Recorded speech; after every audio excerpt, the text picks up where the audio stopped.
ನಮಸ್ಕಾರ. ಮುಖ್ಯಾಂಶಗಳು. ಲೋಕಸಭೆಯಲ್ಲಿ ಪಿಎಂ ಕೇರ್ಸ್ ನಿಧಿ ಸೇರಿ ಮಹತ್ವದ ವಿಚಾರಗಳ ಚರ್ಚೆ, ಪ್ರಾದೇಶಿಕ ಭಾಷಾ ಅಸ್ಮಿತೆ ಪ್ರಸ್ತಾಪ. ಸಂಸತ್ ಅಧಿವೇಶನ ಅವಧಿಗೆ ಮುನ್ನವೇ ಮೊಟಕುಗೊಳಿಸುವ ಕುರಿತು ಚಿಂತನೆ, ಕೋವಿಡ್-19 ಸಾಂಕ್ರಾಮಿಕ ಹಿನ್ನೆಲೆ ಬಹುತೇಕ ಸದಸ್ಯರ ಸಹಮತ. ರಾಜ್ಯದಲ್ಲಿಂದು 8,364 ಜನರಲ್ಲಿ ಕೊರೋನಾ ಸೋಂಕು ದೃಢ, 10,815 ಮಂದಿ ಚೇತರಿಕೆ. ಮತ್ತು ಬೆಂಗಳೂರು ಸೇರಿ ಜಿಲ್ಲಾ ಕೇಂದ್ರಗಳಲ್ಲಿ ಮೆಗಾ ಲೋಕ್ ಅದಾಲತ್, ತ್ವರಿತ ನ್ಯಾಯದಾನ, ಬಾಕಿ ಪ್ರಕರಣಗಳ ಇತ್ಯರ್ಥಕ್ಕೆ ಕ್ರಮ. ವಾರ್ತೆಗಳ ವಿವರ. ಸಂಸತ್ತಿನ ಮುಂಗಾರು ಅಧಿವೇಶನದ 6ನೇ ದಿನವಾದ ಇಂದು ಲೋಕಸಭೆಯ ಕಲಾಪ ಆರಂಭವಾದಾಗ ಸ್ಪೀಕರ್ ಓಂ ಬಿರ್ಲಾ ಕಾಗದ ಪತ್ರಗಳ ಮಂಡನೆಯ ಬಳಿಕ ಮಹತ್ವದ ಮಸೂದೆಗಳ ಮಂಡನೆಗೆ ಅವಕಾಶ ನೀಡಿದರು. ಬಳಿಕ ಹಣಕಾಸು ಸಚಿವೆ ನಿರ್ಮಲಾ ಸೀತಾರಾಮನ್ ವಿನಾಯಿತಿ ಮತ್ತು ಕೆಲವು ನಿಯಮಗಳ ತಿದ್ದುಪಡಿ ಕುರಿತ ತೆರಿಗೆ ಮತ್ತು ಇತರ ಕಾನೂನು ಮಸೂದೆ 2020 ಮಂಡಿಸಿದರು. ಪಿಎಂ ಕೇರ್ಸ್ ನಿಧಿಯ ಕುರಿತು ಚರ್ಚೆ ನಡೆಯಿತು. ಕಾರ್ಮಿಕ ಮತ್ತು ಉದ್ಯೋಗ ಸಚಿವ ಸಂತೋಷ್ ಕುಮಾರ್ ಗಂಗ್ವಾರ್ ಅವರು ಕೈಗಾರಿಕಾ ಸಂಬಂಧ ಸಂಹಿತೆ 2020, ವೃತ್ತಿ ಸುರಕ್ಷತೆ, ಆರೋಗ್ಯ ಮತ್ತು ಕಾರ್ಯಸ್ಥಳ ಸಂಹಿತೆ 2020 ಹಾಗೂ ಸಾಮಾಜಿಕ ಭದ್ರತೆ ಸಂಹಿತೆಗಳನ್ನು ಸದನದ ಅನುಮೋದನೆಗಾಗಿ ಮಂಡಿಸಿದರು.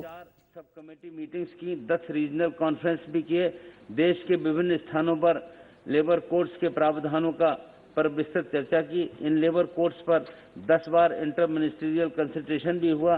इसके माध्यम से दूसरे मंत्रालयों तथा विभागों के सुझाव भी लिए गए. इसके अतिरिक्त सभी लेबर कोड्स को मंत्रालय की वेबसाइट पर 2 से 3 महीने तक रखा भी गया. ಶೂನ್ಯ ವೇಳೆಯಲ್ಲಿ ಮಾತನಾಡಿದ ಸಂಸದೆ ಸುಮಲತಾ ಅಂಬರೀಶ್ ಪ್ರಾದೇಶಿಕ ಭಾಷೆಗಳ ಅಸ್ಮಿತೆಯನ್ನು ಕಾಪಾಡುವಂತೆ ಮನವಿ ಮಾಡಿದರು. ಕೇಂದ್ರ ಸರ್ಕಾರ ಪ್ರಾದೇಶಿಕ ಭಾಷೆಗಳನ್ನು ಒಳಗೊಂಡಂತೆ ತ್ರಿಭಾಷಾ ನೀತಿಯನ್ನು ವ್ಯವಸ್ಥಿತವಾಗಿ ಜಾರಿಗೊಳಿಸಬೇಕು. ಹಿಂದಿಯನ್ನು ಪ್ರಮುಖ ಸಂಪರ್ಕ ಭಾಷೆಯನ್ನಾಗಿ ಹೇರಿಕೆ ಮಾಡಲಾಗುತ್ತಿದೆ. ನಾವು ಕನ್ನಡಿಗರು ಸಾಂಸ್ಕೃತಿಕ ಭಿನ್ನತೆಯನ್ನು ಗೌರವಿಸುತ್ತೇವೆ, ಆದರೆ ಹಿಂದಿ ಭಾಷಾ ಹೇರಿಕೆ ಒತ್ತಾಯ ಸರಿಯಲ್ಲ ಎಂದರು. ಸಾರ್ವಜನಿಕ ವಲಯದ ಬ್ಯಾಂಕುಗಳಲ್ಲಿ ಪ್ರಾದೇಶಿಕ ಭಾಷೆ ತಿಳಿದಿರುವ ಉದ್ಯೋಗಿಗಳು ಇರುವುದಿಲ್ಲ. ಇದರಿಂದ ಸಾಮಾನ್ಯ ಜನರು ಬ್ಯಾಂಕುಗಳಲ್ಲಿ ವ್ಯವಹರಿಸಲು ಕಷ್ಟವಾಗುತ್ತಿದೆ. ಯೋಜನೆಗಳ ಮಾಹಿತಿ ಸಮರ್ಪಕವಾಗಿ ಪಡೆಯಲು ಸಾಧ್ಯವಾಗುತ್ತಿಲ್ಲ ಎಂದರು. ನಾವು ಕನ್ನಡಿಗರು, ನಾವು ಭಾರತೀಯರು ಎಂದು ಕನ್ನಡದಲ್ಲೇ ಹೇಳಿದ ಅವರು, ಕೇಂದ್ರ ಸರ್ಕಾರ ಸ್ಥಳೀಯ ಆದ್ಯತೆಗಳನ್ನು ಪರಿಗಣಿಸಬೇಕು. ಈ ಹಿನ್ನೆಲೆಯಲ್ಲಿ ಪ್ರಾದೇಶಿಕ ಭಾಷೆಗಳ ರಕ್ಷಣೆಗೆ ರಾಷ್ಟ್ರೀಯ ನೀತಿ ರೂಪಿಸಬೇಕು ಎಂದು ಒತ್ತಾಯಿಸಿದರು. Intact for a beautiful future. Jai Hind, Jai Karnataka, Jai Kannada. Thank you, sir. Transparency. ಈ ಮಧ್ಯೆ ಪಿಎಂ ಕೇರ್ಸ್ ನಿಧಿ ಕುರಿತು ವಿರೋಧ ಪಕ್ಷಗಳ ಪ್ರಶ್ನೆಗಳಿಗೆ ಹಣಕಾಸು ಸಚಿವೆ ನಿರ್ಮಲಾ ಸೀತಾರಾಮನ್ ವಿವರವಾಗಿ ಉತ್ತರಿಸಿ, ಜಮೆಯಾಗಿರುವ ಹಣವನ್ನು ಪಾರದರ್ಶಕ ಕ್ರಮಗಳ ಅನುಸಾರ ಬಳಕೆ ಮಾಡಿಕೊಳ್ಳಲಾಗುತ್ತಿದೆ. ಈ ಹಿಂದೆ ಸೋರಿಕೆಯಾಗುತ್ತಿದ್ದ ಹಣವನ್ನು ತಡೆಗಟ್ಟಲು ಎಲ್ಲ ಕ್ರಮಗಳನ್ನು ಕೈಗೊಳ್ಳಲಾಗಿದೆ ಎಂದು ಅವರು ವಿವರಿಸಿದರು. Whether you look at Nalanda or you look at anything else, Kanchi or anywhere else in the south, anywhere else in west, democracy was practiced in this country from very, very ancient times. But in this form, in this parliament's form, ದಿವಾಳಿ ಸಂಹಿತೆ 2ನೇ ತಿದ್ದುಪಡಿ ಮಸೂದೆ 2020ಕ್ಕೆ ರಾಜ್ಯಸಭೆ ಇಂದು ಅನುಮೋದನೆ ನೀಡಿತು. ಇದಕ್ಕೂ ಮುನ್ನ ತಿದ್ದುಪಡಿಯ ಮೇಲೆ ನಡೆದ ಚರ್ಚೆಯಲ್ಲಿ ಪಾಲ್ಗೊಂಡ ಕೇಂದ್ರ ಹಣಕಾಸು ಸಚಿವೆ ನಿರ್ಮಲಾ ಸೀತಾರಾಮನ್, ದಿವಾಳಿ ಸಂಹಿತೆಯು ಕಂಪನಿಗಳನ್ನು ಮುಂದಕ್ಕೆ ಒಯ್ಯಲು ಬಯಸುತ್ತದೆಯೇ ವಿನಃ ಕಂಪನಿಗಳನ್ನು ಮುಚ್ಚಲು ಯತ್ನಿಸುವುದಿಲ್ಲ ಎಂದರು. ದಿವಾಳಿ ಸಂಹಿತೆ ತನ್ನ ಕೆಲಸವನ್ನು ಪರಿಣಾಮಕಾರಿಯಾಗಿ ನಿರ್ವಹಿಸುತ್ತಿದೆ ಎಂದ ನಿರ್ಮಲಾ ಸೀತಾರಾಮನ್, ಇದರ ಅಡಿಯಲ್ಲಿ ಹೆಚ್ಚಿನ ಪ್ರಮಾಣದಲ್ಲಿ ಅಂದರೆ 42.5% ಅನುತ್ಪಾದಕ ಸಾಲವನ್ನು ವಸೂಲಿ ಮಾಡಲಾಗಿದೆ ಎಂದರು. ದಿವಾಳಿ ಪ್ರಕ್ರಿಯೆ ಅಡಿ ವಸೂಲಿ ಮಾಡಿದ ಹಣದ ಮೌಲ್ಯ 77,000 ಕೋಟಿ ರೂಪಾಯಿಗಳಾಗಿವೆ ಎಂದು ಮಾಹಿತಿ ನೀಡಿದರು. ಸಾಲ ಮರುಪಾವತಿಸಲು ವಿಫಲವಾಗುವ ಕಂಪನಿಗಳು ಹಾಗೂ ವ್ಯಕ್ತಿಗಳ ಮೇಲೆ ಸಮಯಮಿತಿಯಲ್ಲಿ ಕ್ರಮ ಕೈಗೊಳ್ಳುವ ಅಂಶಕ್ಕೆ ಈ ಮಸೂದೆಯಲ್ಲಿ ತಿದ್ದುಪಡಿ ತರಲಾಗಿದೆ. So small MSMEs are not going to be drawn into this, if that's a fear. 258 companies were rescued. Roughly 1/3 of these were defunct companies. These have enhanced their employment potential. 965 companies proceeded for liquidation. 3/4 of these were defunct. 3/4 were defunct companies, which means no employment there. But loss of employment even after they were liquidated. Earlier, I spoke about 258 companies which were rescued, which means employment is back again with them, are likely to impact a large section of population. It was decided to commence provisions relating to the personal guarantors to corporate debtors, first be implemented at this stage, and to then use the learnings from this from there to other categories. The corporate debtor often has guarantors. ರಾಜ್ಯಸಭೆ ಕಾರ್ಯಕಲಾಪ ಸಂದರ್ಭದಲ್ಲಿ corona ಸೋಂಕು ನಿಯಂತ್ರಣಕ್ಕೆ ಮತ್ತಷ್ಟು ಬಿಗಿ ಕ್ರಮಗಳನ್ನು ಕೈಗೊಳ್ಳಲಾಗಿದೆ ಎಂದು ಸಭಾಪತಿ ಎಂ ವೆಂಕಯ್ಯನಾಯ್ಡು ಇಂದು ತಿಳಿಸಿದ್ದಾರೆ. ಸದನ ಸಮಾವೇಶಗೊಳ್ಳುತ್ತಿದ್ದಂತೆ ಸೋಂಕು ನಿಯಂತ್ರಣ ಕುರಿತು ನಿನ್ನೆ ಉನ್ನತ ಮಟ್ಟದ ಸಭೆ ನಡೆಸಲಾಗಿದ್ದು, ಕೇಂದ್ರ ಆರೋಗ್ಯ ಮತ್ತು ಕುಟುಂಬ ಕಲ್ಯಾಣ, ಗೃಹ ಮತ್ತಿತರ ಸಚಿವಾಲಯಗಳು, ಐಸಿಎಂಆರ್ ಮಹಾನಿರ್ದೇಶಕರ ಜೊತೆ ಚರ್ಚಿಸಲಾಗಿದೆ. ಸುರಕ್ಷತಾ ಕ್ರಮಗಳಿಗೆ ಒತ್ತು ನೀಡಲಾಗಿದೆ ಎಂದು ಅವರು ತಿಳಿಸಿದರು. ಮೇಲ್ಮನೆ ಮೊಗಸಾಲೆಯಲ್ಲಿ ಸದಸ್ಯರ ಆರೋಗ್ಯ ದೃಷ್ಟಿಯಿಂದ ಆಕ್ಸಿಮೀಟರ್ ಅಳವಡಿಸಿದ್ದು, ಇದರ ಸೌಲಭ್ಯ ಪಡೆದುಕೊಳ್ಳುವಂತೆ ಸೂಚಿಸಿದರು. ಸೋಂಕು ನಿಯಂತ್ರಣಕ್ಕೆ ಮಾಸ್ಕ್ ಬಳಕೆ ಅತ್ಯಂತ ಉಪಯುಕ್ತವಾಗಿದ್ದು, ವ್ಯಕ್ತಿಗತ ಅಂತರ, ಶುಚಿತ್ವದ ಜೊತೆಗೆ ಯೋಗ, ವ್ಯಾಯಾಮಕ್ಕೆ ಒತ್ತು ನೀಡಬೇಕು. ದೈಹಿಕ ಚಟುವಟಿಕೆಗಳ ಜೊತೆಗೆ ಪೌಷ್ಟಿಕ ಆಹಾರ ಸೇವನೆಯೂ ಸಹ ಅತ್ಯಂತ ಅಗತ್ಯ. ದೈಹಿಕ ಆರೋಗ್ಯದ ಜೊತೆಗೆ ಮಾನಸಿಕ ಸ್ವಾಸ್ಥ್ಯಕ್ಕೂ ಒತ್ತು ನೀಡುವಂತೆ ವೆಂಕಯ್ಯನಾಯ್ಡು ಸಲಹೆ ನೀಡಿದರು. And the fourth thing is about the need to keep immunity levels of your body. That is possible by healthy food habits, healthy life, and also some amount of exercise. You call it as walking or yoga, whatever it is. I am not prescribing particular thing. This is very, very essential. To empower the states. ಈ ಮಧ್ಯೆ COVID-19 ಕಾರ್ಯಕರ್ತರ ಮೇಲೆ ಹಲ್ಲೆ ನಡೆಸಿದ ಅಪರಾಧಿಗಳಿಗೆ ಶಿಕ್ಷೆ ನೀಡಲು ಅವಕಾಶ ಕಲ್ಪಿಸುವ ಸಾಂಕ್ರಾಮಿಕ ರೋಗಗಳ ತಿದ್ದುಪಡಿ ಮಸೂದೆಗೆ ಅನುಮೋದನೆ ನೀಡಲಾಯಿತು. ಇದಕ್ಕೂ ಮುನ್ನ ಮಸೂದೆಯ ಮೇಲೆ ನಡೆದ ಚರ್ಚೆಯಲ್ಲಿ ಪಾಲ್ಗೊಂಡ ಕೇಂದ್ರ ಆರೋಗ್ಯ ಸಚಿವ ಡಾ ಹರ್ಷವರ್ಧನ್, ಆರೋಗ್ಯ ಕಾರ್ಯಕರ್ತರ ಮೇಲೆ ಹಲ್ಲೆ ನಡೆಸುವವರಿಗೆ ಕಾಯ್ದೆಯಲ್ಲಿ ಶಿಕ್ಷೆಯ ಪ್ರಮಾಣವನ್ನು ನಿಗದಿಪಡಿಸಲಾಗಿದೆ ಎಂದು ತಿಳಿಸಿದರು. Through ships or vessels, then they had the powers to inspect and then isolate people who were either moving away from the ports or entering the ports. This was, sir, broadly the bill. Now, sir, we know that in this year 2020 there has been an extraordinary situation all over the world and also in our country. We got affected with this new virus COVID. And if you would, sir, remember that after about 2 months of our cases, when they started appearing, we had an unfortunate situation in the country because the virus was a new virus, this was a new infection, people were not knowing much about it. There were so many misunderstandings about the virus, and there was a sense of stigma and discrimination which got attached to this virus. ಪ್ರಸಕ್ತ ಸಂಸತ್ ಅಧಿವೇಶನವನ್ನು ಅವಧಿಗೆ ಮುನ್ನವೇ ಮೊಟಕುಗೊಳಿಸುವ ಕುರಿತು ಲೋಕಸಭೆ ವ್ಯವಹಾರಗಳ ಸಲಹಾ ಸಮಿತಿ ಇಂದು ಚರ್ಚೆ ನಡೆಸಿತು. ಲೋಕಸಭಾಧ್ಯಕ್ಷ ಓಂ ಬಿರ್ಲಾ ನೇತೃತ್ವದಲ್ಲಿ ನಡೆದ ಸಭೆಯಲ್ಲಿ ಕೋವಿಡ್-19 ಸಾಂಕ್ರಾಮಿಕ ಹಿನ್ನೆಲೆಯಲ್ಲಿ ಮುಂಗಾರು ಅಧಿವೇಶನವನ್ನು ಅವಧಿಗೂ ಮುನ್ನ ಮುಕ್ತಾಯಗೊಳಿಸಬೇಕು ಎಂಬ ಅಭಿಪ್ರಾಯ ವ್ಯಕ್ತವಾಯಿತು. ತುರ್ತು ಹಾಗೂ ಮಹತ್ವಪೂರ್ಣ ಮಸೂದೆಗಳನ್ನು ಮಂಡಿಸಿ ಅನುಮೋದನೆ ನೀಡಿದ ಬಳಿಕ ಪ್ರಸಕ್ತ ಅಧಿವೇಶನವನ್ನು ಮೊಟಕುಗೊಳಿಸುವುದಕ್ಕೆ ಬಹುತೇಕ ಸದಸ್ಯರು ಸಹಮತ ವ್ಯಕ್ತಪಡಿಸಿದರು ಎನ್ನಲಾಗಿದೆ. 3 ದಿನಗಳ ತಮ್ಮ ದೆಹಲಿ ಪ್ರವಾಸ ಮುಗಿಸಿ ಮುಖ್ಯಮಂತ್ರಿ ಬಿಎಸ್ ಯಡಿಯೂರಪ್ಪ ಇಂದು ಬೆಂಗಳೂರಿಗೆ ಹಿಂತಿರುಗಿದರು. ಬಳಿಕ ಸುದ್ದಿಗಾರರೊಂದಿಗೆ ತಮ್ಮ ದೆಹಲಿ ಪ್ರವಾಸ ಅತ್ಯಂತ ಫಲಪ್ರದವಾಗಿದ್ದು, ರಾಜ್ಯದ ಬಹುತೇಕ ಬೇಡಿಕೆಗಳು ಈಡೇರುವ ನಿರೀಕ್ಷೆ ಇದೆ. ಪ್ರಧಾನಿ ನರೇಂದ್ರ ಮೋದಿ ಸೇರಿದಂತೆ ಬಹುತೇಕ ಎಲ್ಲಾ ಕೇಂದ್ರ ಸಚಿವರ ಜೊತೆ ರಾಜ್ಯದ ಅಭಿವೃದ್ಧಿ ಯೋಜನೆಗಳ ಬಗ್ಗೆ ಚರ್ಚಿಸಲಾಗಿದೆ. ಪ್ರಧಾನಿ ನರೇಂದ್ರ ಮೋದಿ ಅವರೂ ಸಹ ರಾಜ್ಯದ ಪ್ರಗತಿಗೆ ಸಂಬಂಧಿಸಿದ ಪ್ರಸ್ತಾವನೆಗಳ ಬಗ್ಗೆ ಸಕಾರಾತ್ಮಕವಾಗಿ ಸ್ಪಂದಿಸಿದ್ದಾರೆ ಎಂದರು. ಸಚಿವ ಸಂಪುಟ ವಿಸ್ತರಣೆ ಕುರಿತು ಬಿಜೆಪಿ ರಾಷ್ಟ್ರೀಯ ಅಧ್ಯಕ್ಷ ಜೆಪಿ ನಡ್ಡಾ ಅವರೊಂದಿಗೆ ಚರ್ಚಿಸಲಾಗಿದೆ. ನಡ್ಡಾ ಅವರು ಇಂದು ಪ್ರಧಾನಿ ಅವರೊಂದಿಗೆ ಈ ಕುರಿತು ಸಮಾಲೋಚನೆ ನಡೆಸಿ ಬಹುತೇಕ ಸೂಕ್ತ ನಿರ್ದೇಶನ ನೀಡುವ ನಿರೀಕ್ಷೆ ಇದೆ ಎಂದರು. ಇದಕ್ಕೂ ಮುನ್ನ ದೆಹಲಿಯಲ್ಲಿ ಬಿಎಸ್ ಯಡಿಯೂರಪ್ಪ ಕೇಂದ್ರ ವರಿಷ್ಠರ ನಿರ್ದೇಶನದಂತೆ ಮಂತ್ರಿಮಂಡಲ ವಿಸ್ತರಣೆಯಾಗಲಿದೆ. ಅಧಿವೇಶನಕ್ಕೂ ಮುನ್ನವೇ ಮಂತ್ರಿಮಂಡಲ ವಿಸ್ತರಿಸಬೇಕೆಂಬುದು ತಮ್ಮ ಉದ್ದೇಶವಾಗಿದೆ. ಆದರೆ ಎಲ್ಲವೂ ವರಿಷ್ಠರ ವಿವೇಚನೆಗೆ ಬಿಡಲಾಗಿದೆ ಎಂದು ಸ್ಪಷ್ಟಪಡಿಸಿದರು. ಅದೆಲ್ಲದರ ಕಡೆ ಗಮನ ಕೊಡ್ತೇನೆ, ಅದಕ್ಕೆ ಸೂಕ್ತ ನಿರ್ಧಾರವನ್ನು ತಗೊಳ್ತೇನೆ, ಸಂಬಂಧಪಟ್ಟ ಸಚಿವರು ಸೂಚನೆ ಕೊಡ್ತೇನೆ ಅನ್ನೋ ಭರವಸೆಯನ್ನು ಕೊಟ್ಟಿದ್ದಾರೆ. ಕ್ಯಾಬಿನೆಟ್ ಎಕ್ಸ್ಪ್ಯಾನ್ಷನ್ ಬಗ್ಗೆನೂ ಎಲ್ಲರ ಜೊತೆ ಮಾತನಾಡಿ ಬಂದಿದ್ದೇನೆ. ಬಹುಶಃ ನಮ್ಮ ನಡ್ಡಾ ಅವರು ರಾಷ್ಟ್ರೀಯ ಅಧ್ಯಕ್ಷರು ಪ್ರಧಾನಿಯವ್ರ ಜೊತೆ ಮಾತನಾಡ್ಬಿಟ್ಟು ತಿಳಿಸ್ತೀನಿ ಅಂತ ಹೇಳಿದ್ದಾರೆ. ಅವ್ರೇನು ತಿಳಿಸ್ತಾರೆ ಅದಕ್ಕಾಗಿ ನಾನು ಕಾಯ್ತಾ ಇದ್ದೀನಿ. ಒಂದು ಶಬ್ದದಲ್ಲಿ ಹೇಳಬೇಕು ಅಂದರೆ ಈ ಬಾರಿ ನನ್ನ ಪ್ರವಾಸ ಡೆಲ್ಲಿದು ಅತ್ಯಂತ ಯಶಸ್ವಿಯಾಗಿ ಆಯಿತು. ರಾಜ್ಯದ ಅನೇಕ ಜ್ವಲಂತ ಸಮಸ್ಯೆಗಳಿಗೆ ಕೆಲವೇ ದಿವಸಗಳಲ್ಲಿ ಪರಿಹಾರ ಸಿಗುತ್ತೆ, ಅಭಿವೃದ್ಧಿ ಕಾರ್ಯಗಳಿಗೆ ಹಣಕಾಸಿನ ನೆರವು ಸಿಗುತ್ತೆ ಅನ್ನೋ ಸಂಪೂರ್ಣ ವಿಶ್ವಾಸ ನೀಡುತ್ತೆ.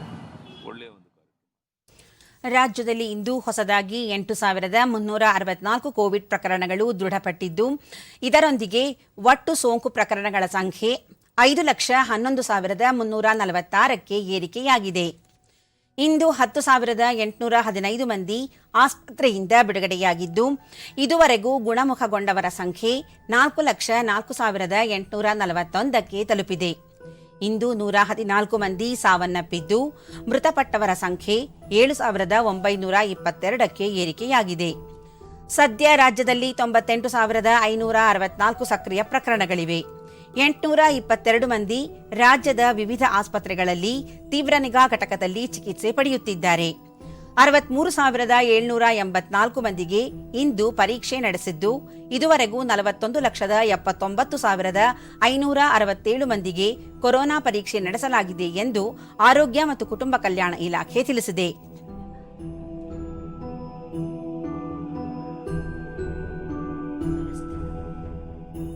ಬೆಂಗಳೂರಿನಲ್ಲಿ 3,733 ಮಂದಿಗೆ ಸೋಂಕು ತಗುಲಿದ್ದು, ಒಟ್ಟು ಸೋಂಕು ಪ್ರಕರಣಗಳ ಸಂಖ್ಯೆ 1,91,438ಕ್ಕೆ ಏರಿಕೆಯಾಗಿದೆ.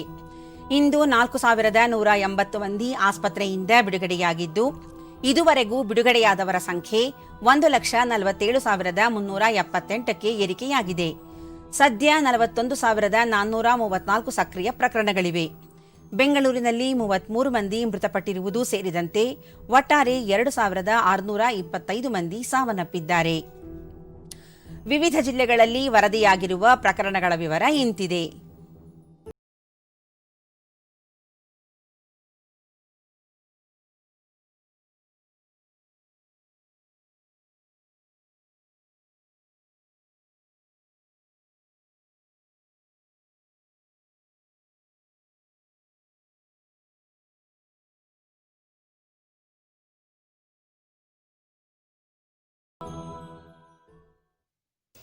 ಕೇಂದ್ರ ಗೃಹ ಮಂತ್ರಾಲಯದ ಮಾರ್ಗಸೂಚಿ ಅನ್ವಯ 9ರಿಂದ 12ನೇ ತರಗತಿವರೆಗಿನ ವಿದ್ಯಾರ್ಥಿಗಳಿಗೆ ಇದೇ 21ರಿಂದ ಶಾಲೆಗಳನ್ನು ತೆರೆದು ವಿದ್ಯಾರ್ಥಿಗಳು ಸಂದೇಹ ಪರಿಹಾರಕ್ಕಾಗಿ ಶಾಲೆಗಳಿಗೆ ಭೇಟಿ ನೀಡಲು ಅನುಮತಿಸಿದ್ದ ಆದೇಶವನ್ನು ಕರ್ನಾಟಕ ಪ್ರಾಥಮಿಕ ಮತ್ತು ಪ್ರೌಢಶಿಕ್ಷಣ ಇಲಾಖೆ ಮಾರ್ಪಾಡು ಮಾಡಿದ್ದು, ಈ ತಿಂಗಳ ಅಂತ್ಯದವರೆಗೆ ಯಾವುದೇ ವಿದ್ಯಾರ್ಥಿಗಳು ಶಾಲಾ ಕಾಲೇಜುಗಳಿಗೆ ಭೇಟಿ ನೀಡದಂತೆ ಆದೇಶಿಸಿದೆ. ರಾಜ್ಯದಲ್ಲಿ ಕೋವಿಡ್-19 ಪ್ರಕರಣಗಳು ಏರಿಕೆಯಾಗುತ್ತಿರುವ ಕಾರಣ ಇಲಾಖೆ ಈ ನಿರ್ಧಾರ ಕೈಗೊಂಡಿದ್ದು, ಪರಿಸ್ಥಿತಿಯ ಅವಲೋಕನದ ನಂತರ ಮುಂದಿನ ತೀರ್ಮಾನವನ್ನು ತಿಳಿಸಲಾಗುವುದು ಎಂದು ಶಿಕ್ಷಣ ಇಲಾಖೆ ಪ್ರಧಾನ ಕಾರ್ಯದರ್ಶಿ ಎಸ್ಆರ್ ಉಮಾಶಂಕರ್ ತಿಳಿಸಿದ್ದಾರೆ. ಶಿಕ್ಷಣ ಇಲಾಖೆ ಆದೇಶವನ್ನು ಪ್ರಾಥಮಿಕ ಮತ್ತು ಪ್ರೌಢಶಿಕ್ಷಣ ಖಾತೆ ಸಚಿವ ಎಸ್ ಸುರೇಶ್ ಕುಮಾರ್ ತಮ್ಮ ಸಾಮಾಜಿಕ ಜಾಲತಾಣದಲ್ಲಿ ಹಂಚಿಕೊಂಡಿದ್ದಾರೆ. ಮಂಡ್ಯದ ರೈತರೊಬ್ಬರ ಆಲೆಮನೆಗೆ ಸಹಕಾರ ಸಚಿವ ಎಸ್ಟಿ ಸೋಮಶೇಖರ್ ಇಂದು ಭೇಟಿ ನೀಡಿ ಪರಿಶೀಲಿಸಿದರು.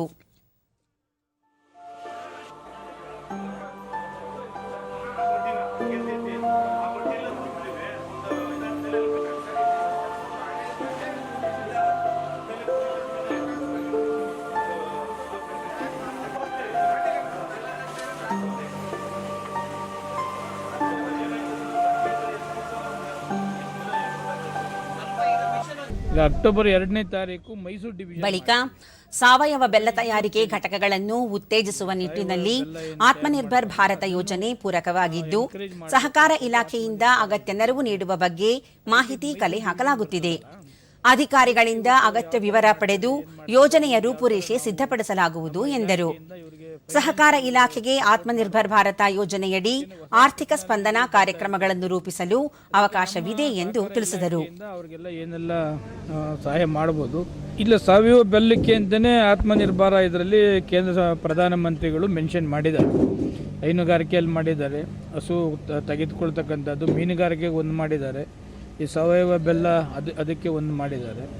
ಅದಕ್ಕೆ ಇವ್ರಿಗೆ ಕಾಂಟ್ಯಾಕ್ಟ್ ಮಾಡಿ ನಮಗೆ ಇವ್ರಿಗೆಲ್ಲ ಏನು ಪ್ರಾಬ್ಲಮ್ಸ್ ಇದೆ, ಫೈನಾನ್ಸ್ ಎಷ್ಟು ಬೇಕಾಗ್ತದೆ, ಇವರೆಲ್ಲ ಎಷ್ಟು ಇದು ಮಾಡ್ತಾರೆ, ಅದು ಏನೇನು ಮಾಡ್ಬೋದು, ನಮ್ಮ ಸಹಕಾರ ಇಲಾಖೆಯಿಂದ ಅವರಿಗೆ ಸಂಪೂರ್ಣ ಸಹಕಾರ ಕೊಡಬೇಕು ಅಂತಕ್ಕಂಥದ್ದು ನಮ್ಮ ಚಿಂತನೆ. ಬೆಳಗಾವಿ ಜಿಲ್ಲೆಯ ನದಿ ಪಾತ್ರಗಳ ಒತ್ತುವರಿ ತೆರವು ಸೇರಿದಂತೆ ಮಹತ್ವದ ವಿಷಯಗಳ ಕುರಿತು ಬೆಳಗಾವಿ ಸುವರ್ಣಸೌಧದಲ್ಲಿಂದು ಜಲಸಂಪನ್ಮೂಲ ಹಾಗೂ ಬೆಳಗಾವಿ ಉಸ್ತುವಾರಿ ಸಚಿವ ರಮೇಶ್ ಜಾರಕಿಹೊಳಿ ಸಭೆ ನಡೆಸಿದರು.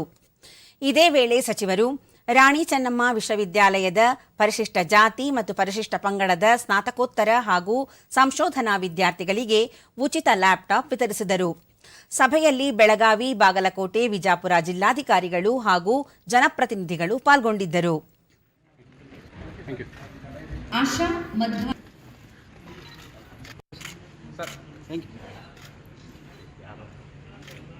ನಮ್ಮ ಜಿಲ್ಲೆಯಲ್ಲಿ ಬರುವಂತ ನಂತರ ಸಚಿವರು ಜಿಲ್ಲೆಯ ಘಟಪ್ರಭಾ, ಮಲಪ್ರಭಾ ಹಾಗೂ ಬಳ್ಳಾರಿ ನಾಲೆ ಸೇರಿ ನದಿ ಪಾತ್ರ ಒತ್ತುವರಿ ತೆರವು ಕುರಿತು ಸಾಕಷ್ಟು ದೂರುಗಳು ಬಂದಿದ್ದು, ಒತ್ತುವರಿ ತೆರವಿನಿಂದ ಪ್ರವಾಹ ನಿಯಂತ್ರಣ ಹಾಗೂ ನೀರು ಸಂಗ್ರಹಕ್ಕೆ ಸಹಕಾರಿಯಾಗಲಿದೆ.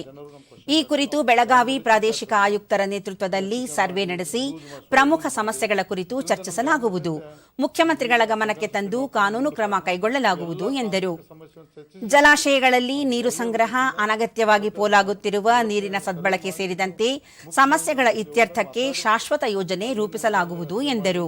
ಅಲ್ಲಿ ಮನೆ ಕಟ್ಕೊಂಡು ಕಾನೂನುಬದ್ಧ ರಿಹ್ಯಾಬಿಲಿಟೇಷನ್ ಮಾಡಿ ಕಾನೂನು ಪರಿಹಾರಗಳು ಕಾನೂನು ಪ್ರಕಾರ ಚರ್ಚಿಸಿ ಅದನ್ನ ನಿರ್ಣಯ ತಗೋತೀವಿ. ಈ ಒಂದು ಭಾಳ ಒಳ್ಳೆಯದಾಗಿದೆ ಮತ್ತು ಇಡೀ ಈ ಭಾಗದ ಸ್ವಚ್ಛ ಆದ ಪ್ರವಾಹ ನಿಯಂತ್ರಣ ಆಗಿದೆ ಮತ್ತು ನೀರು ಸಹಿತ ಸಂಗ್ರಹಣೆ ಒಳ್ಳೆಯದಾಗ್ತದೆ. ನಮ್ಮ ನೀರಾವರಿ ಯೋಜನೆ ಇನ್ನೂ ಎಣ್ಣೆಕ್ಕೆ ಕೆಲಸ ಮಾಡ್ಕೊಂಡು ಉದ್ದೇಶದಿಂದ ಮಾಡಿದೆ. ನೀವು ಬೆಂಗಳೂರಿನ ಹೈಕೋರ್ಟ್ ಸಭಾಂಗಣದಲ್ಲಿ ಇಂದು ಏರ್ಪಡಿಸಿದ್ದ ಬೃಹತ್ ಇ ಲೋಕ್ ಅದಾಲತ್ ಅನ್ನು ಸರ್ವೋಚ್ಚ ನ್ಯಾಯಾಲಯದ ನ್ಯಾಯಾಧೀಶ ಹಾಗೂ ರಾಷ್ಟ್ರೀಯ ಕಾನೂನು ಸೇವಾ ಪ್ರಾಧಿಕಾರದ ಕಾರ್ಯಾಧ್ಯಕ್ಷರಾದ ಎನ್.ವಿ. ರಮಣ ಆನ್ಲೈನ್ ಮೂಲಕ ಉದ್ಘಾಟಿಸಿದರು. ಹೈಕೋರ್ಟ್ನ ನ್ಯಾಯಮೂರ್ತಿಗಳಾದ ಅರವಿಂದ್ ಕುಮಾರ್, ಹಿರಿಯ ವಕೀಲರಾದ ಎಂಬಿ ನರಗುನ್, ಪ್ರಭುಲಿಂಗ, ಅನಿಲ್ ಕುಮಾರ್ ಹಾಗೂ ವಿವಿಧ ಜಿಲ್ಲೆಗಳ ನ್ಯಾಯಾಧೀಶರು ಭಾಗಿಯಾಗಿದ್ದರು. ನಂತರ ಆನ್ಲೈನ್ ಮೂಲಕ ಲೋಕ್ ಅದಾಲತ್ ನಡೆಯಿತು.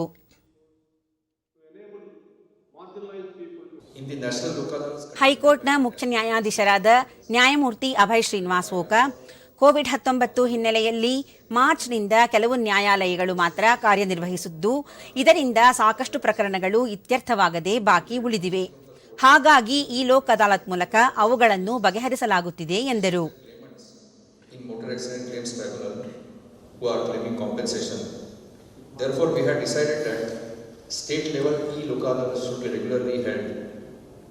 Now the hearing of the judicial proceedings through video conferencing has been fairly successful. It has been very effective. Therefore, we have decided to use the medium of video conferencing for holding of Lok Adalats as well. Video conferencing has been used even for holding pre-Lok Adalat meetings.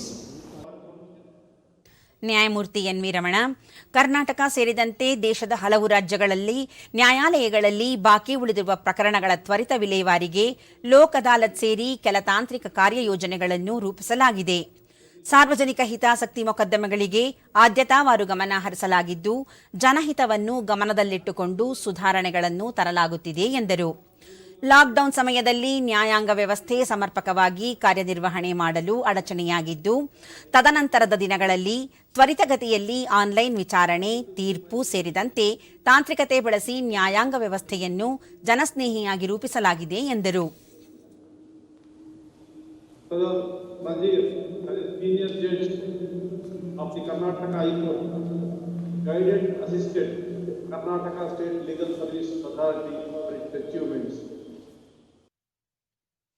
ಸರ್ವೋಚ್ಚ ನ್ಯಾಯಾಲಯ ಹಾಗೂ high court ಸೂಚನೆ ಮೇರೆಗೆ ಉಡುಪಿಯ ಜಿಲ್ಲಾ ಮತ್ತು ಸತ್ರ ನ್ಯಾಯಾಲಯದ ಆವರಣದಲ್ಲಿಂದು ಈ ಲೋಕ್ ಅದಾಲತ್ ಜರುಗಿತು.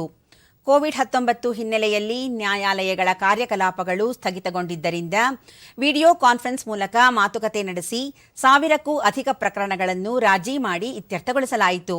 ಈ ಲೋಕ್ ಅದಾಲತ್ನಲ್ಲಿ ನ್ಯಾಯಾಧೀಶರು, ಜಿಲ್ಲೆಯ ಹಿರಿಯ ವಕೀಲರು ಪಾಲ್ಗೊಂಡಿದ್ದರು. ಉಡುಪಿ ಜಿಲ್ಲೆಯಲ್ಲಿ ಕಳೆದ ಒಂದು ವಾರ ಈ ಕುರಿತು ಡಿಡಿ ನ್ಯೂಸ್ನೊಂದಿಗೆ ಜಿಲ್ಲಾ ಕಾನೂನು ಸೇವಾ ಪ್ರಾಧಿಕಾರದ ಅಧ್ಯಕ್ಷ ಜೆಎನ್ ಸುಬ್ರಹ್ಮಣ್ಯ, ಈ ಲೋಕ್ ಅದಾಲತ್ನಲ್ಲಿ 1100 ಪ್ರಕರಣಗಳನ್ನು ಇತ್ಯರ್ಥಗೊಳಿಸಿದ್ದು, ಬಗೆಹರಿಸಲು ಇನ್ನೂ 2000 ಪ್ರಕರಣಗಳನ್ನು ಗುರುತಿಸಲಾಗಿದೆ. ಅಲ್ಲದೆ ಕೇವಲ 2 ಗಂಟೆ ಅವಧಿಯಲ್ಲಿ 200 ಪ್ರಕರಣಗಳನ್ನು ಬಗೆಹರಿಸಲಾಗಿದೆ ಎಂದರು. ಅದರಂತೆ ಇವತ್ತಿನ ದಿವಸ ಈಗಾಗಲೇ ಸುಮಾರು ನಿನ್ನೆವರೆಗೆ 1000 ಪ್ರಕರಣ ಆಗಿತ್ತು. ಇವತ್ತು ಈಗ ಸುಮಾರು 2 ತಾಸುಗಳ ಅವಧಿಯಲ್ಲಿ ಸುಮಾರು 200 ಪ್ರಕರಣಗಳನ್ನು ನಾವು ವಿಡಿಯೋ ಕಾನ್ಫರೆನ್ಸ್ ಮೂಲಕ ಬಗೆಹರಿಸಿದ್ದೇವೆ. ಹಲವಾರು ಪ್ರಕರಣಗಳು ಉಡುಪಿ ಜಿಲ್ಲಾ ವಕೀಲರ ಸಂಘದ ಅಧ್ಯಕ್ಷ ದಿವಾಕರ್, ಕೋವಿಡ್ನಿಂದ ಸ್ಥಗಿತಗೊಂಡಿದ್ದ ಹಲವು ಪ್ರಕರಣಗಳು ಇತ್ಯರ್ಥಗೊಂಡಿವೆ. ಇನ್ನು ಇದೇ ಅಕ್ಟೋಬರ್ನಿಂದ ನ್ಯಾಯಾಲಯದ ಕಾರ್ಯಕಲಾಪಗಳು ಈ ಹಿಂದಿನಂತೆ ನಡೆಯಲು ಅವಕಾಶ ಮಾಡಿಕೊಡಬೇಕೆಂದು ಮನವಿ ಮಾಡಿದರು. ನ್ಯಾಯಾಲಯದಲ್ಲಿ ಈ ಸಾಕ್ಷಿ ವಿಚಾರಣೆಯನ್ನು ಅವರು ಸ್ವತಃ ಹಾಜರಾಗಿ ಆಗುವಂಥದ್ದು, ಹಾಗೆ ವಾದವನ್ನು ಕೂಡ ವಕೀಲರಿಗೆ ಸ್ವತಃ ಬಂದು ವಾದ ಮಂಡಿಸುವ ಹಾಗೆ ನ್ಯಾಯಾಲಯದಲ್ಲಿ ಅವಕಾಶ ಆಗಬೇಕು ಅನ್ನುವಂಥದ್ದು ನಮ್ಮದು ವಿನಂತಿ. ಕಕ್ಷಿಗಾರರು ಮತ್ತು ವಕೀಲರಾದ ಕಾವೇರಿ, ಸಿವಿಲ್ ದಾವೆ, ರಾಜಿ ಆಗಬಲ್ಲ ಅಪರಾಧ ಪ್ರಕರಣಗಳು, ಚೆಕ್ ಬೌನ್ಸ್ ಸೇರಿದಂತೆ ಸಾಕಷ್ಟು ಪ್ರಕರಣಗಳನ್ನು ಬಗೆಹರಿಸಿದ್ದು, ಇದರಿಂದ ಕಕ್ಷಿದಾರರಿಗೆ ಅನುಕೂಲವಾಗಲಿದೆ ಎಂದರು. ಬಂದು ರಾಜಿ ಸಂಧಾನದ ಮೂಲಕ ಪ್ರಕರಣವನ್ನು ಇತ್ಯರ್ಥಗೊಳಿಸ್ತಾರೆ. ಈ ಲೋಕ್ ಅದಾಲತ್ತಲ್ಲಿ ಎಂಥ ಪ್ರಕರಣಗಳನ್ನು ಬಗೆಹರಿಸಿದ್ದೇವೆ ಅಂತಂದರೆ, ಮೋಟಾರ್ ವಾಹನ ಕಾಯ್ದೆಗೆ ಸಂಬಂಧಿಸಿದ ಪ್ರಕರಣ ಇರ್ಬೋದು ಮತ್ತು ರಾಜಿ ಆಗಬಲ್ಲ ಕ್ರಿಮಿನಲ್ ಪ್ರಕರಣಗಳು ಮಾತ್ರ ತಗೋತವೆ. ಕೋವಿಡ್-19ರಿಂದ ಕೋಲಾರ ಸೇರಿದಂತೆ ವಿವಿಧ ಜಿಲ್ಲೆಗಳಲ್ಲಿ ರಾಜ್ಯಾದ್ಯಂತ ಇಂದು ಈ ಲೋಕ್ ಅದಾಲತ್ ನಡೆಯಿತು. ನ್ಯಾಯಾಧೀಶರು, ವಕೀಲರು, ಆರೋಪಿಗಳು, ಕಕ್ಷಿದಾರರೆಲ್ಲರೂ ಮೊಬೈಲ್ ಬಳಸಿ ಆನ್ಲೈನ್ ಮುಖಾಂತರವೇ ಕಲಾಪದಲ್ಲಿ ಭಾಗಿಯಾಗಿದ್ದರು. ಇದರಿಂದ ವ್ಯಾಜ್ಯಗಳನ್ನು ಬಗೆಹರಿಸಲು ಹೆಚ್ಚು ಅನುಕೂಲವಾಯಿತು.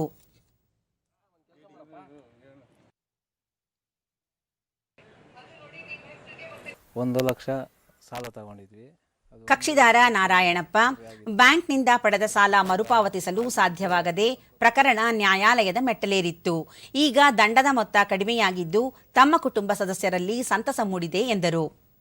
ಅದಾಲತ್ನಲ್ಲಿ ಅದು ಕಟ್ಕೊಂಡು ನಾವು ಸಂತೋಷವಾಗಿ ಕಟ್ಟಿದ್ದೀವಿ.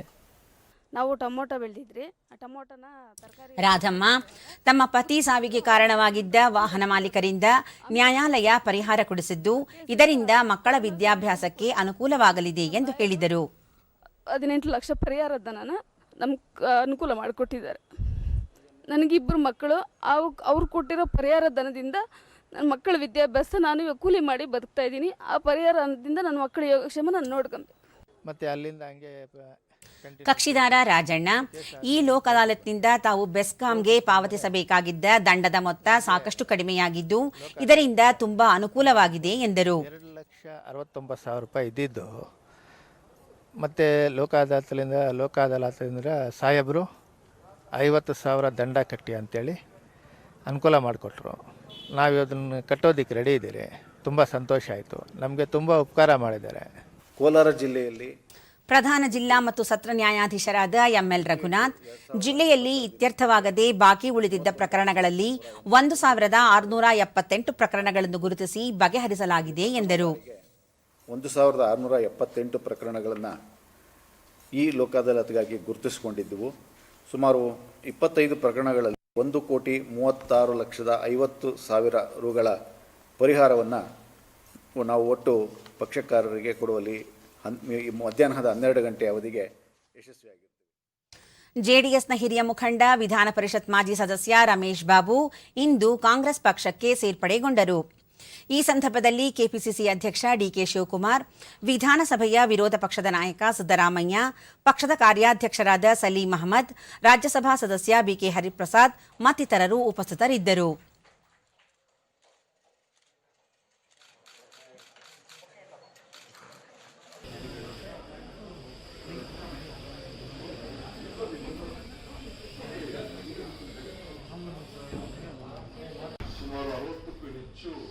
ಬಳಿಕ ಡಿಕೆ ಶಿವಕುಮಾರ್ ರಾಜ್ಯ ಸರ್ಕಾರ ಕೊರೋನಾ ಸಂದರ್ಭದಲ್ಲಿ ಪ್ರಸ್ತಾಪಿಸಿದ ಪ್ಯಾಕೇಜ್ ಯಾವ ಕ್ಷೇತ್ರಗಳಿಗೆ ತಲುಪಿದೆ ಎಂಬುದರ ಬಗ್ಗೆ ವಿಧಾನಮಂಡಲ ಅಧಿವೇಶನದ ಆರಂಭದಲ್ಲೇ ಮಾಹಿತಿ ನೀಡಬೇಕು. ಮುಖ್ಯಮಂತ್ರಿಗಳ ದೆಹಲಿ ಭೇಟಿ ಪರಿಣಾಮ, ರಾಜ್ಯಕ್ಕೆ ದೊರೆತ ಅನುದಾನ ಇತ್ಯಾದಿ ವಿವರಗಳನ್ನು ಬಹಿರಂಗಪಡಿಸಬೇಕು ಎಂದು ಒತ್ತಾಯಿಸಿದರು. ಇತರ ಪಕ್ಷಗಳಿಂದ ಕಾಂಗ್ರೆಸ್ಗೆ ಸೇರ್ಪಡೆಗೊಳ್ಳಲು ಹಲವು ಹಿರಿಯ ಮುಖಂಡರು ಬಯಸಿದ್ದು, ಪಕ್ಷವನ್ನು ಸದೃಢಗೊಳಿಸಲು ಅಗತ್ಯ ಕಾರ್ಯಯೋಜನೆ ಹೊಂದಲಾಗಿದೆ ಎಂದರು. ಯಾರೇ ಆಗಲಿ ಪಕ್ಷಕ್ಕೆ ಸೇರ್ಪಡೆಯಾಗುವುದನ್ನ ಸ್ಥಳೀಯ ಜನರು ಕೂಡ ಒಗ್ಗೂಡಿಸಿಕೊಂಡು ಕೆಲಸ ಮಾಡಬೇಕು ಅನ್ನೋ ದೃಷ್ಟಿಯಿಂದ ಒಂದು ಸಮಿತಿಯನ್ನು ರಚನೆಯನ್ನು ಮಾಡಿದ್ದೇವೆ. ಮುಂದಿನ ವಾರದಿಂದ ಆರಂಭವಾಗಲಿರುವ ವಿಶ್ವಸಂಸ್ಥೆಯ 75ನೇ ವಾರ್ಷಿಕೋತ್ಸವ ಸಮಾರಂಭ ಹಾಗೂ ಸಾಮಾನ್ಯ ಚರ್ಚೆಯಲ್ಲಿ ಪ್ರಧಾನಿ ನರೇಂದ್ರ ಮೋದಿ ಭಾಷಣ ಮಾಡಲಿದ್ದಾರೆ. ವಿಶ್ವಸಂಸ್ಥೆಯಲ್ಲಿ ಭಾರತದ ಪ್ರತಿನಿಧಿಯಾಗಿರುವ ಟಿಎಸ್ ತಿರುಮೂರ್ತಿ ಈ ವಿಷಯ ತಿಳಿಸಿದ್ದಾರೆ. ಸೆಪ್ಟೆಂಬರ್ 21ರಿಂದ ವಿಶ್ವಸಂಸ್ಥೆಯ ಸಾಮಾನ್ಯ ಸಭೆ ನ್ಯೂಯಾರ್ಕ್ನಲ್ಲಿ ಆರಂಭವಾಗಲಿದೆ. 75ನೇ ವರ್ಷಾಚರಣೆ ಅಂಗವಾಗಿ ಉನ್ನತ ಮಟ್ಟದ ಸಭೆಯನ್ನು ಆಯೋಜಿಸಲಾಗಿದೆ. ಸಭೆಯಲ್ಲಿ ನಾವು ಬಯಸುವ ಭವಿಷ್ಯ, ವಿಶ್ವಸಂಸ್ಥೆ ನಮ್ಮ ಅಗತ್ಯ, ಬಹುಪಕ್ಷೀಯತೆಗೆ ನಮ್ಮ ಬದ್ಧತೆಯನ್ನು ಮತ್ತೊಮ್ಮೆ ದೃಢಪಡಿಸುವುದು ಎನ್ನುವ ಬಗ್ಗೆ ಸದಸ್ಯ ರಾಷ್ಟ್ರಗಳು ನಿರ್ಣಯ ಕೈಗೊಳ್ಳಲಿವೆ. ಈ ವಿಶೇಷ ಸಂದರ್ಭದಲ್ಲಿ ಪ್ರಧಾನಿ ಮೋದಿ ಭಾಷಣ ಮಾಡಲಿದ್ದಾರೆ ಎಂದು ಅವರು ತಿಳಿಸಿದ್ದಾರೆ. ಮೊದಲೇ ಮುದ್ರಿತವಾಗಿರುವ ಪ್ರಧಾನಿ ಭಾಷಣವನ್ನು ಸೆಪ್ಟೆಂಬರ್ 26ರಂದು ಪ್ರಸಾರ ಮಾಡಲಾಗುವುದು. ವಿಶ್ವಸಂಸ್ಥೆಯ ಸಾಮಾನ್ಯ ಚರ್ಚೆ ಸೆಪ್ಟೆಂಬರ್ 22ರಿಂದ ಸೆಪ್ಟೆಂಬರ್ 29ರವರೆಗೆ ನಡೆಯಲಿದೆ. Honorable Minister for Women and Child Welfare, Srimati Smriti Irani, will be participating in this event, underlining our very strong commitment to women's empowerment and gender sensitivity. I would also like to mention that the Honorable Minister of External Affairs, Dr. S. Jaishankar, will be participating in some of the ministerial meetings which will be held on the sidelines of the UN General Assembly. On the 2nd of October, the UN will be holding the ಮಾದಕ ವಸ್ತು ಅಕ್ರಮ ಪ್ರಕರಣಕ್ಕೆ ಸಂಬಂಧಿಸಿದಂತೆ ಮಂಗಳೂರಿನಲ್ಲಿ dancer ಸೇರಿದಂತೆ ಇಬ್ಬರನ್ನು ಬಂಧಿಸಲಾಗಿದೆ ಎಂದು ನಗರ ಪೊಲೀಸ್ ಆಯುಕ್ತ ವಿಕಾಸ್ ಕುಮಾರ್ ತಿಳಿಸಿದ್ದಾರೆ.